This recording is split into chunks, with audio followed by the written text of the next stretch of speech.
Oh yeah, there it is. You all should hear me just fine. Just wanted to welcome everyone on for our interviewing techniques workshop. And you know, the interesting part about the interviews, I mean, most people assume that they know exactly what they're doing. And so it gets tricky when I'm trying to help people with their interviews and to say, okay, make sure you're prepared. And we go over a few questions and they give me their responses. And that's kind of when I hear some of the things that they may need assistance in. And it's nothing to be ashamed of. Like, the interview is a good time to brag on yourself, except it's vocally. And most people are, you know, in their heads about it.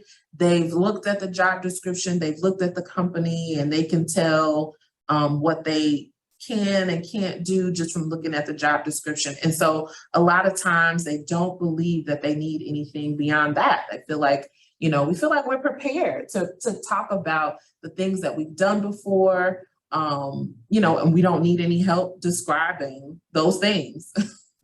But the truth of the matter is we don't often talk about ourselves out loud.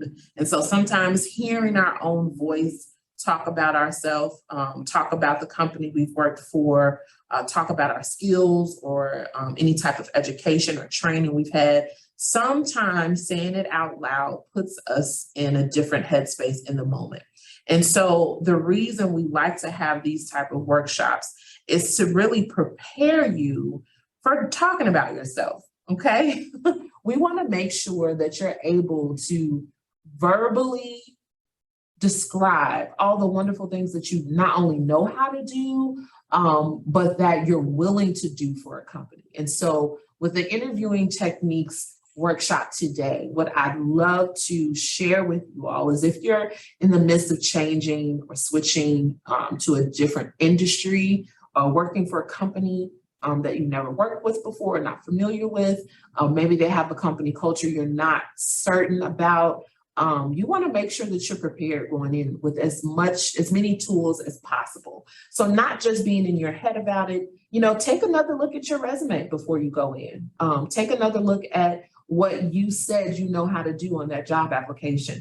And sometimes as we're applying for jobs, which can be a full-time job in and of itself, sometimes when we're in that mode of looking for employment, looking for an opportunity, we don't want to feel like we're selling ourselves, but that's exactly what we're doing. And what's happening is at the same time, that company is very interested to know what you bring to the table, okay? They're very interested to know what you have to offer their company because they're looking to fill something, right? They're looking to fulfill something that they might be missing, or maybe there's someone that's transitioning out of that department and they're looking for a good fit. But you as well should be interested to know if it's a good fit for you. So interviewing techniques, my name is Danita Sims. I usually forget to do this part, but I am the founder and executive director of Passion Pursuit, Inc.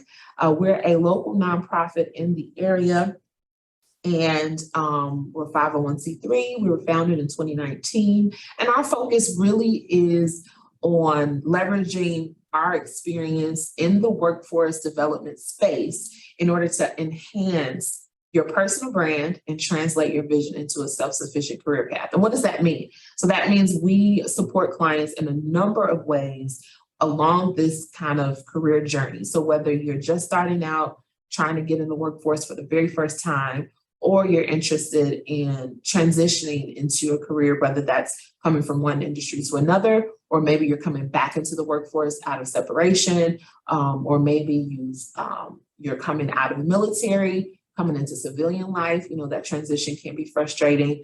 But also if you're coming out of incarceration and you're looking to kind of land on your feet with something that you can kind of commit to and kind of prove yourself with, there are a number of reasons that people could really use our services to get back into self-sufficiency.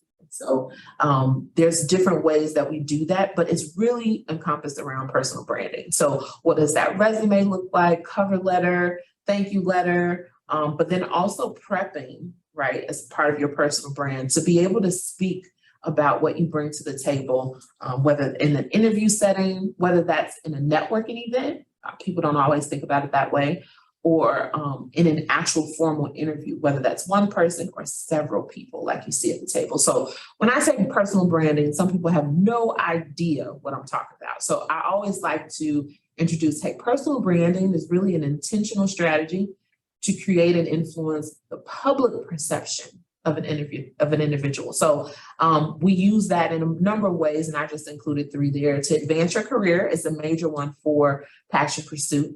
To increase influence, that's kind of a marketing / social media / situation. We don't go too much into PR, but we can kind of help you get started. We've helped several clients to create a bio. For instance, some people have never written their own bio, and so when they're asked to do that, depending on the role that they accept, we help with the wording of that based on your resume, based on some career coaching, and some conversations that we have with our clients, and then also to maximize impact. So that's where the transition comes in. So if you're trying to transition into, let's say, entrepreneurship, or maybe you're interested in publishing a book, sometimes that transition of, how do I tell my story in a way that most people can receive it? We also help with things like that. So just getting the personal branding the way that you want it to be, so that that public perception is intentional. You want to be intentional. This is not an accidental thing. And that is including the interview. So what's the purpose of an interview? Most people, like I said, we assume we know. It's something we've been a part of for a while, so it's not something that's foreign to us. But the purpose of an interview for the job seeker in particular, because that's the audience that I usually promote to, is to promote your transferable skills. And what does that mean, transferable skills? You might have come from one employer to it, and you're looking to go into another, one industry looking to go into another, or maybe you just finished up some training or education, a certificate or degree, and you're looking to step into a new role. Maybe you'd like to be promoted, okay, within the same company, but maybe in a different department. Maybe you'd like to now lead your department, and you've kind of done the work, the legwork, for years, and so we know internally what we're capable of. But this kind of setup in an interview is a way that you should present yourself in a professional manner so that you can verbalize what you've done. Listen, this is not the time to hold back on your accomplishments. You want to promote the things that you already know how to do that would benefit this new role that you're pursuing. So transferable, that it just means that these are skills that you have and that can work, that have worked in a previous setting, but can work in a new role as well. So it's transferable. It works here, and it's easily transferable to a new role that I'm applying for today. So you want to be able to promote what those things are. And a lot of times we kind of, like I said, internally know what those things are, but sometimes we have to take a look at our resume, the job description, maybe the company's mission statement, to make sure we're using the same lingo, okay, the same verbiage that they're using. There's a culture there.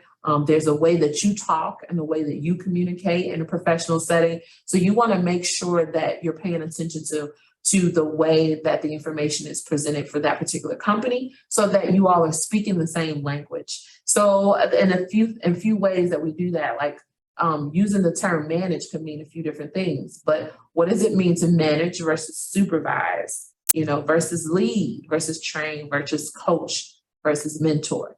Those are different ways that we kind of help groups of people or teams of people move along in the way the company would have them move along. But that's completely different terminology. So you want to make sure that when you're in that interview that you can communicate those transferable skills so that the employer is clear on what you bring to the table. And then you want to inquire about the company's culture. So one of the things that we don't always think about at the interview phase, we kind of put this to the side and say, oh, I'll worry about that when I get in there. It's not a big deal right now. I'll worry about it later. Well, you want to make sure that the company is aware that you're interested. And one of the ways to show that you're interested is to ask questions about the company culture. And if it's not specifically what is your company culture, because that's kind of a hard question for an employer to answer, especially if it's someone who's in a management position and not someone who would actually be doing the specific day-to-day work that you would be doing. So the way that we can do that, I'll give some examples on how those questions should be phrased, but it's your time to shine. You want to make sure you're asking questions that are leading to, what is that company culture like? What am I in for? And you want to pay attention to the body language. You want to pay attention to the questions that the employers are asking to get an idea of what that company culture might be like. And sometimes it's different, right? Sometimes the person interviewing you is not necessarily the person that you'll be working for or even with. You might not even see that person on a daily basis if you get that position. So you want to ask questions that make sense for the position that you're applying for, and maybe a position you might want to go for later and be promoted to. But the idea is you want to get a feel for that company, even when you're coming, even from the time you come into the parking lot. It's a good way to determine company culture. Some of the tendencies I encourage some people to do, because maybe they don't seem as friendly or approachable, I might encourage them from inside the parking lot, as you're coming up to the door, make sure you're checking your body language and being friendly and inviting and welcoming and saying, making eye contact with people to see if they make eye contact back. Is the receptionist friendly when they call you up for your interview? Are they pronouncing your name correctly? Things like that. You want to make sure you're paying attention to the company culture before you even get that position. And that's a good way to determine if it's a good direction for you to head in, or if you're going to have a headache. And then maybe later, maybe the package they offer is worth the headache. But it's a good way to start that relationship by paying attention to company culture. The interview provides a space to kind of get into that headspace. What are you guys all about? And then you want to show your commitment.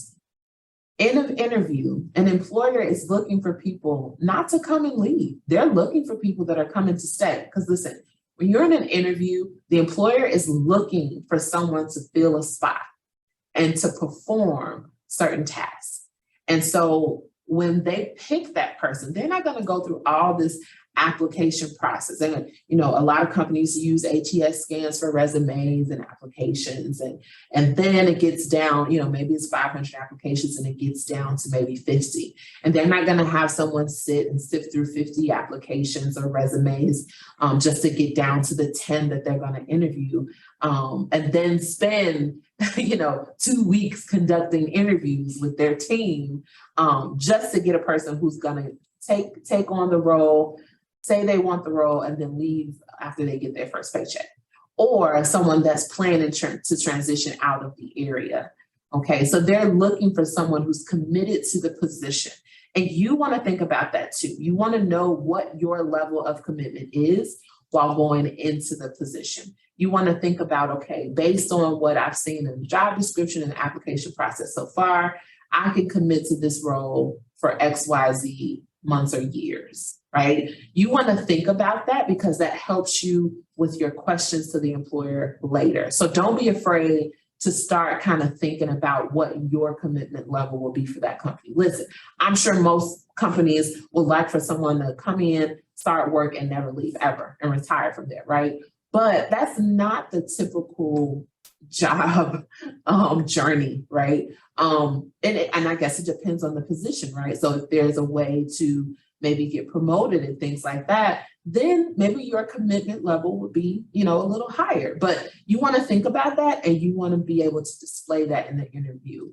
The employer is looking for that, and you should be thinking about that at the very least during that interview. So another purpose of an interview is to describe your strengths, the strengths that you have, things that you know without a shadow of a doubt you do well. Maybe with a little training, maybe with a little leadership or direction, but you know that these are strengths that you do well at most any of the jobs that you have. Or it could be a strength that you've worked on over time. Maybe it started out as a weakness, and because you picked up on the fact that it was a weakness, you tweaked the way that you work in order for it to become a strength over time. And when you have journeys like that, those are really, really good things to keep in mind when you're in the interview and they ask certain questions about your performance or previous situations you found yourself in, because they want you to actually describe. And that's why I use that term. You need to describe your strengths. Why do you think you're strong in that area? Listen, they may ask questions like, what do you think your personal strengths are? What are your professional strengths? Let's say, okay, well, I'm timely.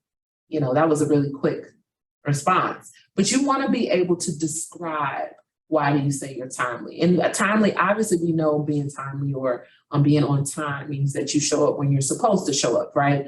But maybe you're actually a 5 to 10 minute early person, so that you can start work on time. Maybe, and that's a description. That's very different than someone who flies in, by their shirt tail and they're in the building at the time they're supposed to be there, versus someone who calmly comes in, parks, grabs everything. Maybe they had time to grab coffee. They're coming in the door. And by the time they get to the time clock or their desk or their workstation, that's the actual time that they're supposed to start work. So if I'm supposed to start at 9 a.m., I'm actually in the parking lot at 8:45, so that by the time I literally walk in and go to my place of work is 9 o'clock. And that's a very different thing. So you don't have to literally say all of that, but the way that you describe the strength of timeliness matters. Oh, I'm always on time. That's very quick.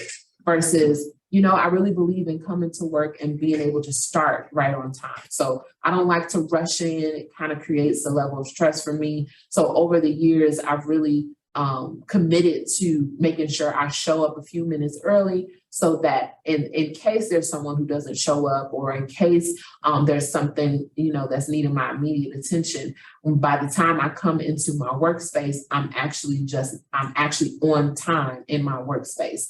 And an employer, of course would applaud that, but that's a very different description versus, well, I show up on time all the time, right? And then you want to display professionalism. An interview is about displaying professionalism. It doesn't matter what the position is, okay? Even if you think the position is a lowly position and you're just taking the role because you have to start somewhere. It doesn't matter if it's something that internally you have to take a cut and pay. And so this is just a position that you're hoping will grow into something later. Your body language and your attitude and the level of professionalism you bring into that interview shows how you feel about that position. So you always want to come in with the expectation of not just looking at getting hired, but staying on and being a part of a team. You want to show that you're someone that people would like to work with, that it would be easy to report from, that they can take, if you have any requirements, you don't mind turning in reports or bumping up your performance or having conversations about training and things like that. You want to show that you're a team player in that aspect. And that doesn't mean, that you aren't showing that you're a leader. You can also show that you have leadership talents and skills as well, but also show that you're a team player, And so displaying professionalism, and that's from how well kept your hair is, how your attire might be, making sure there's no funny scents. So smoking, pets, dog hair, things like that. Now, there are going to be mistakes. I am a very, very clumsy person. And so sometimes I will, drip some tea somewhere or something like that. But sometimes just having, like cleaning wipes close by. Some people carry those mini toothbrushes or toothpicks because maybe they're smokers, or maybe, the food that they tend to eat sticks in their teeth. But you want to think about those things, because that your whole person is being reviewed in that interview. So you want to make sure you're displaying professionalism as much as possible. And that's your speech, that's eye contact, that's firm handshakes, depending, I guess, on where we are in the world at that time. But firm handshakes, eye contact, definitely. And you want to make sure you're pleasant, you're smiling. You don't necessarily have to show your teeth. It doesn't necessarily have to be a 3-piece suit, but it should be something professional. A clean, clear top and slacks. You can wear a skirt, but you want to make sure it's not above the knee. You want to make sure that you're not a distraction with jewelry or hair pieces or even makeup. Sometimes if you wear too much makeup where it's flashy and there's glitter and there's, you want to make sure that you're professional, that you show that you can be professional, that you can come in and you can be unique, but in a way that you would represent that company well. Like if you were to go out and do a commercial or you were to go out and do an event where, people would come to a table and they'd ask you questions about that company. You want to present yourself in that interview as if you were more than capable of presenting yourself and the brand of that company well. Okay, so those are just the purpose of the interview. I kind of wanted to go a little bit more detail into that. Now, this is a big question. I usually try to cover this in each and every conversation. There is the question or the statement of tell me about yourself that the employer talks about. Now, you want to think about a couple of things. When an employer is asking for you to tell them about yourself, you want to think about what makes you unique. How are you different? Do you feel you're different from other employees or staff or leaders? And if it's a position that you feel like you're overqualified for, you want to think about in the long run, how have you been perceived by employers in the past? You could come in and do that job with your eyes closed, right? But how do you know that? So you want to think about that. And if you need to take notes, write them on a small notepad. I usually get sticky notes or little mini notepads from the dollar store, packs of them all the time. Because I'm a note person, I'm a list person. And you don't have to if you don't want to, but you want to think about this, okay? What makes you unique? And then what are you proud of in your career so far? Why do you feel proud of yourself as far as your career? Now, this is a little bit tricky if you're just starting out or if you don't have a long work history. And so you want to think about any type of projects or teams you worked with before, any type of group activities you've been in before, even if you've done classroom work or any type of training, how were you perceived in those groups, and you want to focus on the things that, make you look good, right? So I always like to encourage people, this is not a time to lie or be misleading. This is a time to think about the things that you do well and communicate those effectively. And like I said, typically with my clients where I've worked with them on either their cover letter or resume, we go into some of these questions because you can easily be prompted to answer these types of questions or statements just by looking at your resume. If you've spent the time to really pour into your resume and put some strengths in there, some key words, some key skill sets and talents, again, the transferable skills. Sometimes you could have a few copies of your resume to pass out to each interviewer if you're in a group, or to the interviewer if it's just one, but also keep a couple copies for yourself and take it out, maybe place it on a folder or a binder in front of you so that you can look down as they're asking some of these questions or making some of these statements and be able to respond directly from your resume. And some of it can cause a cue for you to go into more detail. So you want to give details if you can, and let the interviewer be the person to say that you're talking too much, right? Very rarely do I hear an interviewer say, oh, that person talked way too much about nothing, because they're asking you certain things because they want to get to know you. And so if you're focused on the things that are attached to your career, your training, education, all of that is valuable to a job setting, a career setting. So as long as you're not talking about things that have nothing to do with each other, you can express, how you feel you're unique, you have strengths, or the things that you're proud of, and so you want to think about those things ahead of time, make notes, maybe on your resume or like a little notepad to take with you so you can answer that. And it's quite okay to look down, take a second to look down at your notes to respond to a question. Don't feel like you have to hide that from an employer at all.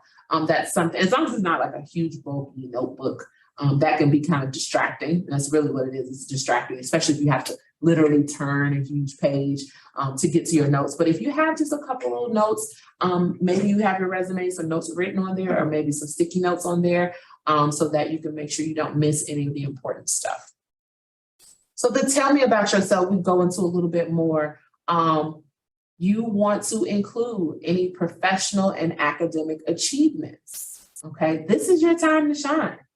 Tell me about yourself is a great place to start. Maybe you studied a few things that aren't easily explained on a resume. And so this is a good time to describe them, especially if they're related to the position you're applying for. Your professional achievements, and this is a big one that a lot of people miss on their resumes. A resume is not just supposed to give a job description of each of the positions you had, but also your professional achievements. Now, what are professional achievements? They could be a few different things, but most of the time I refer to it as things that you do above and beyond those jobs that you've had.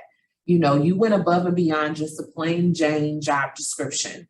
A good telltale is if an employer or some type of leader in your company made a comment, or even if there are a number, not just one or two, but maybe there are a few colleagues, maybe four colleagues or more that have made suggestions or complimented. That's what I'm looking for. That's the word I'm looking for. Maybe they complimented you on something you've done on the job, and it may be a hidden talent you didn't know you had.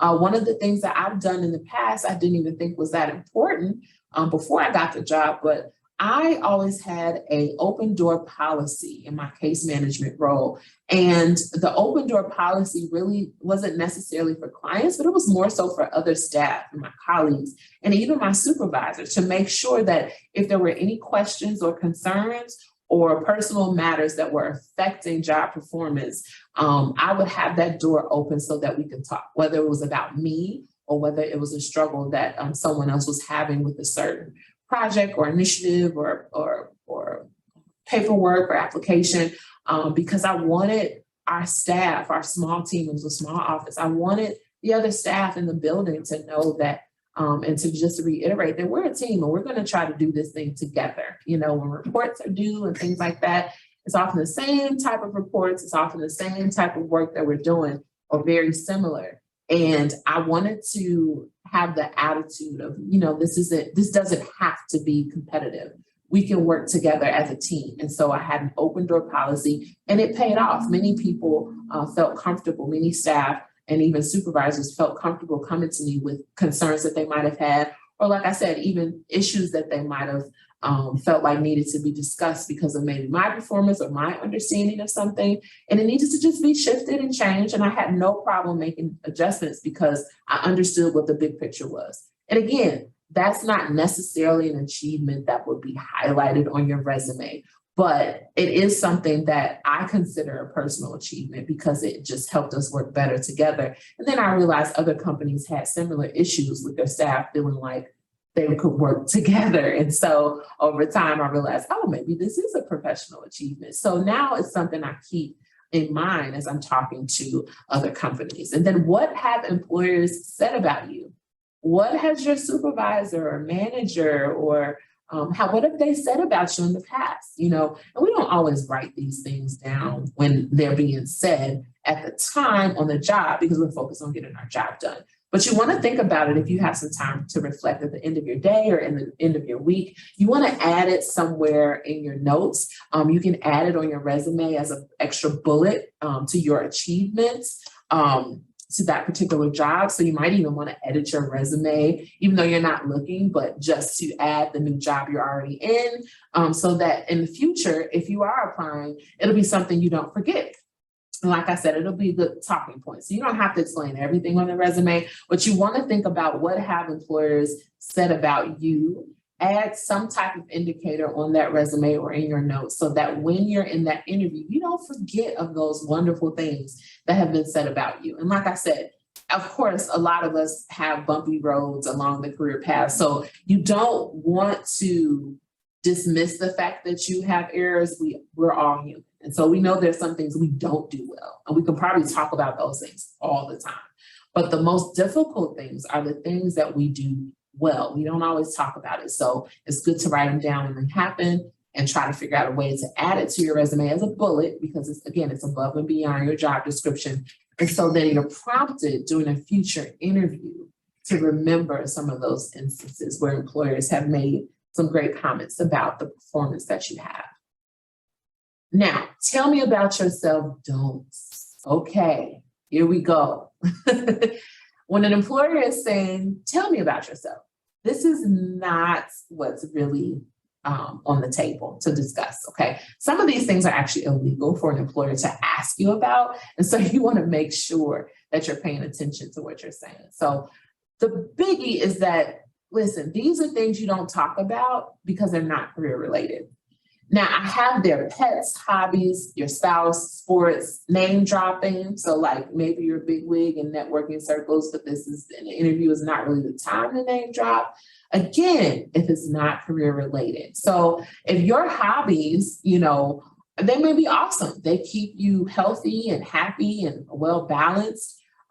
These are things you don't bring up. However, if there are hobbies that are related to the position or the company in general, and this is a good reason why it's good to research that company and that company's mission statement before you go into the interview. Because if there's a way to relate your hobby to the company's mission statement or their statement about employees, by all means, bring it up.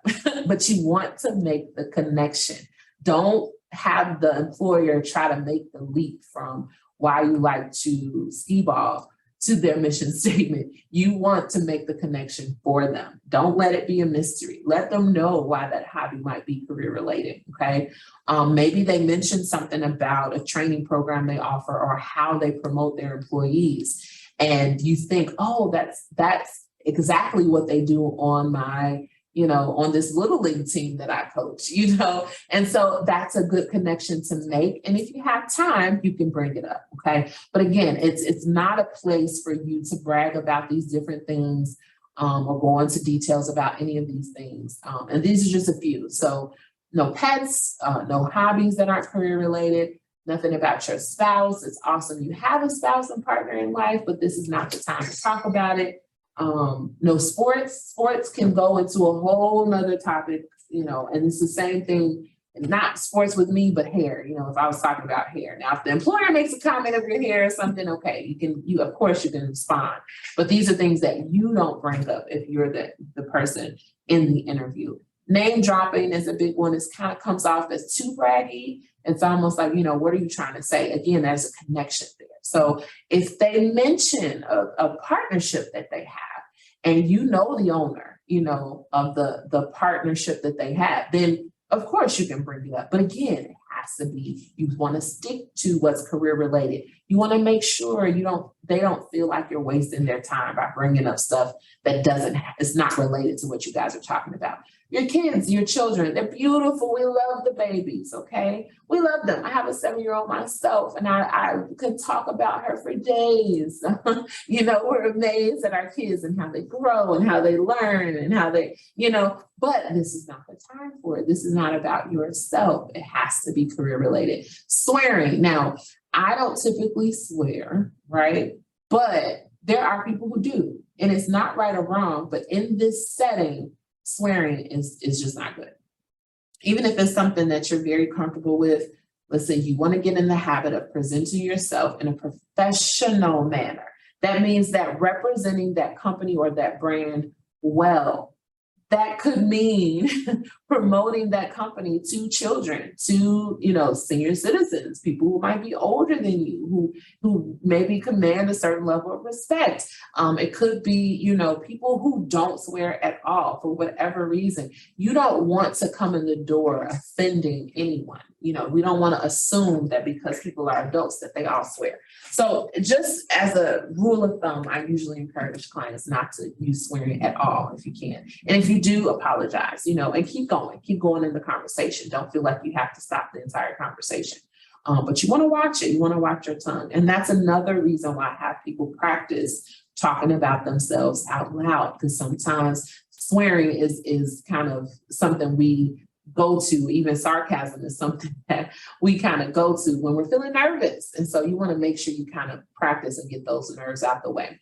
You don't want to be misleading or lie about any information you're providing, about training you've had, about things you know how to do. A quick way out of that, especially if an employer is bringing up a certain skill set and you don't know how to do it, reiterating that you're willing to learn, that you're adaptable, that you're coachable, emphasizing that you're ready for a new challenge, and that you would welcome a challenge in this junction in your career. So this is a good way to avoid lying, because usually if we're being misleading or lying or exaggerating, it's a way to get out of something where we feel insecure about something. So no, you want to come out head on. Authenticity it goes over well with everybody, including potential employers. So yes, you can be honest. I'm not familiar with that term. However, I've worked with this. It's very similar, this other thing.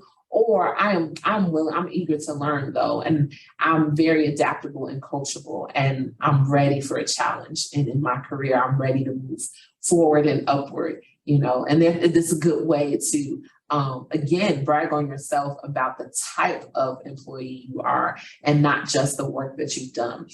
This is not a time to talk about salary requirements and what you made before and what you're expecting to make moving forward, or your range in pay that you'll accept. It's not a good time to talk about vacation requirements. Well, at my last place, we were up to 6 weeks before the company went under. And so now my expectation is this, because I'm such a great leader, because I'm such a great manager, these are my requirements. This is not a good time to talk about that.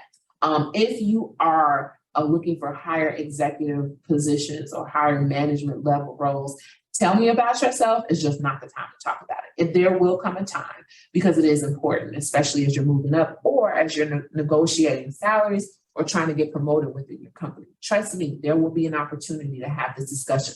Tell me about yourself is not a good time to do that.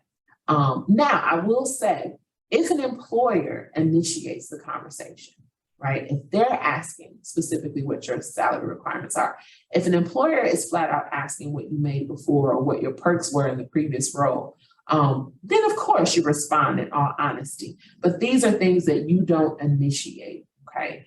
And the things that are actually issues when it comes to HR laws is about, the personal information, the children, the spouse, any medical conditions. Those are things that a company can actually get in legal trouble if they ask you about those in the interview. So just so you're aware. And then bad mouthing previous companies or employers or bosses or managers. This is not the time, and actually in an interview, you shouldn't do this at all during the entire interview. It looks bad on you, okay? So you want to make sure you take the high road when you're talking to future employers, because again, one employer might know another employer. And then on top of that, those supervisors and managers deal with similar issues with subordinates. And so an issue you might bring up and you might think is so bad and so horrible, and you think you were treated, poorly, that new employer might have had a similar situation where it actually was the employee's problem. It was actually someone they had to terminate. It actually led to legal issues. So you don't want to remind them of stuff like that. Don't even do it. Do it in a session an hour before, maybe call up your friends so you can get it out your system. I'm about to go into this interview. I don't want to talk about so-and-so. They treated me so badly. Can I just talk to you about it? Can I just vent to you for a little bit? Can you give me some mindset around it so I can get in a better mood? You don't want to bring that energy into the interview at all. Like I said, you want to make sure that you come in as if you're willing to work with a new team and a new leader. Now, the questions to ask employers. Now, this is when the ball is in your court, okay? These are some questions I've gathered over the years, and I've shared with a few clients just based on what they're looking for, the positions they're looking for, and what they've already gone through. And so some of the company culture questions and things like that can come from these questions we ask employers. You're in that interview, you can ask.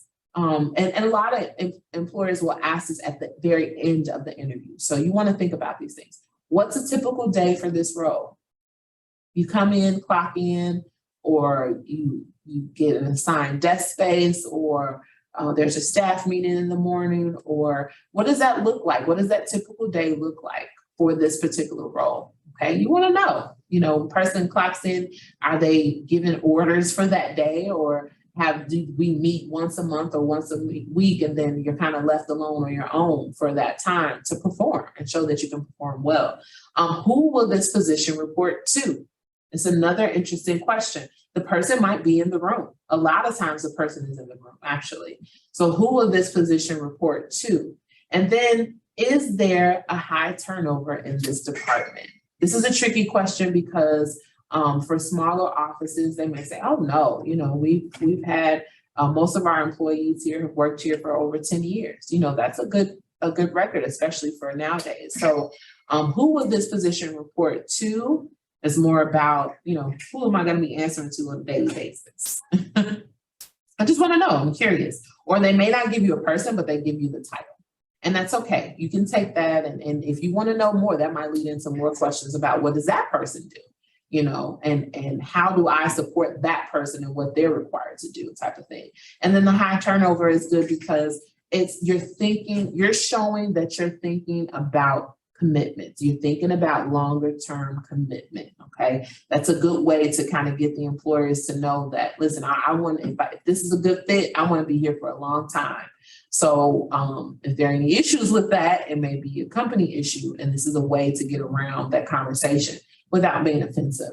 Who trains the person in this role? So who's going to train me? And you don't want to assume when you're asking these questions that you've received, or you've been offered the position. So that's why they're worded this way. Who trains the person in this role, right? Who's going to be training this person, or is there going to be training? Are you not anticipating that they're training? Are you looking for someone who kind of comes in and can hit the ground running? How often are there staff meetings? This is an interesting question to ask because it goes to company culture. How often are we collectively coming together to make sure this whole thing works well and with efficiency? So instead of going into all of that, just say, how often are there staff meetings, or do you all have routine staff meetings, and how often do they meet? Again, this isn't offensive. It's more about the way that they run their operations and department, and someone who's serious about the role would be interested in this type of information. Another set of questions to ask employers: how do you prefer to communicate changes to your staff? Now, it's not always worded this way. We might not even think about it this way, but this is how we address the super long emails. Maybe an employer does, expect you to answer your phone even though you're not at the job. Maybe they do expect you to check your business email when you're away from your desk or you're out on vacation. So this is a good way to say, okay, how do you prefer to communicate changes to your staff? If it's only staff meetings, then okay, that's when I'm on the clock. That's when we're all together, right? And so communication is clear and concise. Are there any opportunities for upward mobility? This is a one that's more popular. Most people do ask this type of question in one way or another. But again, it shows that you're interested in staying long-term with the organization. And whenever you're interested in staying long-term, it comes to the next question: how often do you promote from within? Some companies may not. They may say, well, anytime there's a position, we open it up to everyone, no matter if they're working with the company or not. Maybe everyone has to compete for that position. Or maybe we do try to offer the role to employees internally first. Maybe they place it on a wall somewhere or some type of board. And so you can check it periodically to see, can you be promoted? And sometimes this is a good conversation to have if employers are looking for more than one position. And this is a good opportunity for them to talk about maybe other positions you didn't even know they had available. And so how often do you promote from within is another really good question. So I just wanted to go over a few different things with you all. Hopefully you gained some type of value from the information that I shared. Excuse me. And I know we only covered a few different questions. There's way more things to cover. Oh, excuse me, but I'm going to get some water. But this is a good time for you to take a screenshot of a QR code if you'd like a free review of your resume.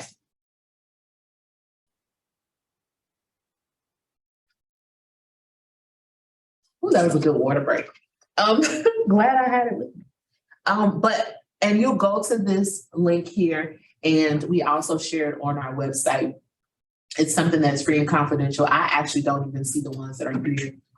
Not all of them anyway. Some of them are assigned to different resume writers. And so the information is ran through an ATS scan, and then we're able to allow people to see, based on their job descriptions, job titles, and even the format of their resume, what those ATS scans pick up. So what most employers do is they run those resumes through a ATS scan and some type of computer generated scan, right? A human eye has not even seen it yet. And some of them get thrown out after that scan. So you want to make sure that your resume is up to par. And we always offer that. I actually have it in my emails as well for anyone who's interested. And then here's some information about Passion Pursuit in general. If you're interested in any type of ongoing support, we are here on Wednesdays at the DeKalb Township office on 4th Street. And so we're here basically to support your mission for personal growth and professional development. And that could come in many different ways. And, the way we focus in on that is your personal branding. And sometimes it's a conversation about the jobs that are available and how it makes sense for me to pursue those opportunities. How can I move up in my career? How can I gain a career path versus just a job? And that's what these conversations and coaching calls are all about. So I'm very happy to be here. Glad that you joined us. If you have any questions, please don't hesitate to reach out to the DeKalb Township staff. They've been absolutely, completely supportive of our work here at Passion Pursuit. If you have questions about Passion Pursuit specifically, you can call or text us there at the number on the screen. That's our general email you can send a question to. And then you can also find us on Facebook, Instagram, and LinkedIn. We are a proud chamber member here in DeKalb, in the city of DeKalb, proudly DeKalb. And so we don't want anyone missing out on the opportunity to pursue their career. And yes, there are wonderful careers right here in our town and in our county. So you don't want to miss out on the opportunities. If you need any help, just reach out. We'd be glad to help. Have a great day, and thanks for joining us.